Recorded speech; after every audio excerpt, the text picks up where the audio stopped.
J'ai entendu quelqu'un demander ce que c'était que la confiance. La confiance a à voir avec le savoir.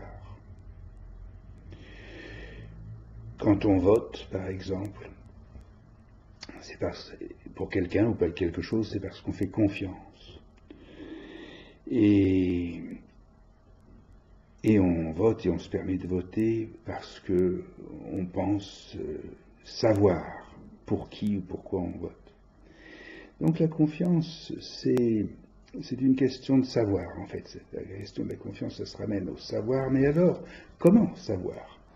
Et c'est ce que ce traité, ce texte, ce roman, la scène, expose, explique, détaille, c'est-à-dire que c'est quelque chose qui commence d'abord par la négation, comment ne savoir pas, etc.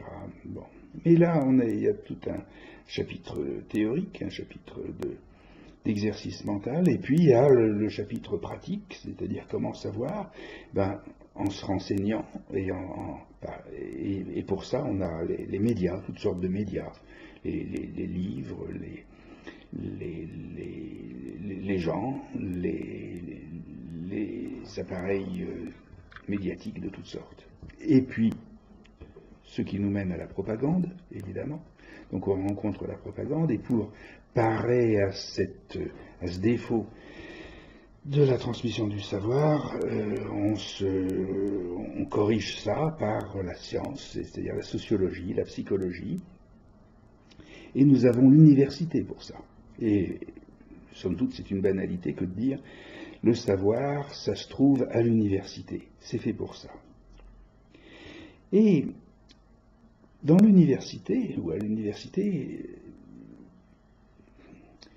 il y en a qui nous font de belles démonstrations. Et je parle de ces professeurs qui ne répondent pas.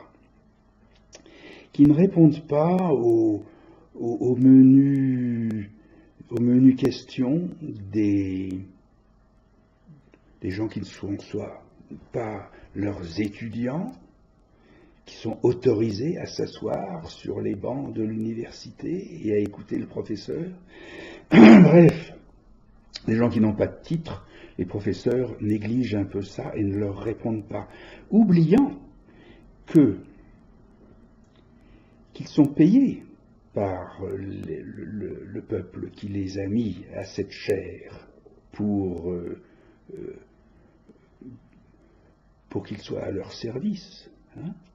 Donc, il y a une trahison des professeurs de l'université, souvent fréquente, qui nous fait une belle démonstration de la difficulté de savoir. Je parle de ça parce que, donc, je ne vais pas nommer, mais c'est évident, il y en a beaucoup dans ma vie, depuis des années. J'explore ça, je teste, j'interroge les professeurs. Leur mépris est quelque chose de considérable, qui leur vaut le mien dans ce cas-là, parce que je suis d'une génération où le militantisme en 1968 avait interrogé et pris l'université en lui demandant sa parole. Alors, voilà, les professeurs qui ne répondent pas, en fait, on ne peut pas en dire grand-chose. Ça dépasse la parole parce qu'ils manquent à leur parole. Voilà. Mais on peut donc de là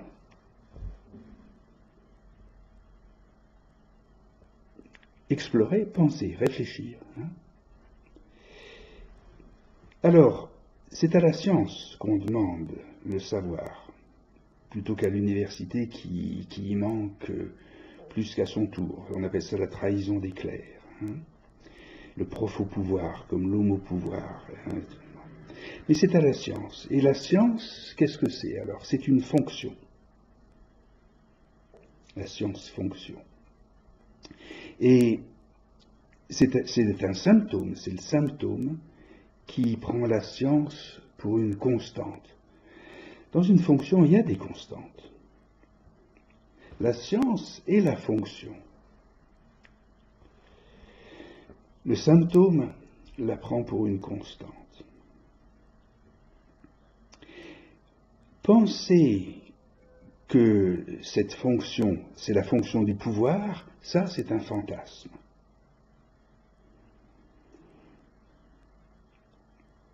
La science, c'est une fonction de la masse.